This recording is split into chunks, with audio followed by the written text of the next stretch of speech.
This video introduces the basic concepts of using 2D sketches to create 3D shapes. You can specify the startup action of a part file in the Application Options Part tab.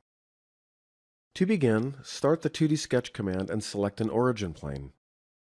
Use the Draw tools to create sketch shapes called profiles.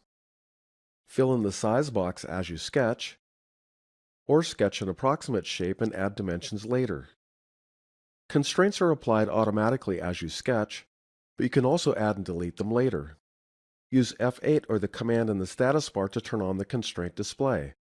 Notice the coincident constraint is represented by a filled yellow box. It shows connected geometry. Select a constraint and then right-click to delete. Use F9 or press the command again in the status bar to turn the constraint display off. Another way to delete constraints is to turn on Relax Mode in the status bar. When you turn Relax Mode on and drag, highlighted constraints or dimensions are deleted. You may have to add constraints or dimensions if Relax Mode removes too many relationships. A single dimension command creates all types of dimensions. The dimension type is determined by the selection.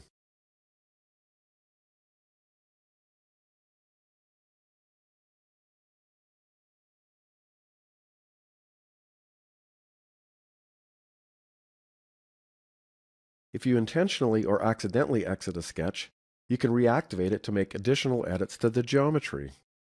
Locate the sketch in the browser and then right-click or double-click to edit. You can also select an edge in the display and select Edit Sketch on the toolbar. I'm going to add another dimension to fully define the sketch.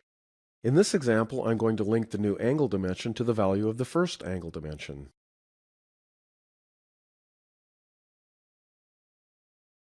The first 3D solid is created from a closed sketch shape. Extrude thickens the sketch profile by the value and direction that you specify. The sketch is placed beneath the new feature in the browser. Right-click the feature or the sketch on the browser to edit. To begin a new sketch for a second feature, you can click the Create 2D Sketch command on the ribbon, or click a plane and select Create Sketch on the toolbar. Notice in this example that the rectangle is initially sketched partially outside the shape, and then the sketch midpoint is locked to the edge midpoint with a coincident constraint. This action establishes symmetry as demonstrated by the dragging action. In this example, the Extrude command is used again to remove material from the shape using the Cut option.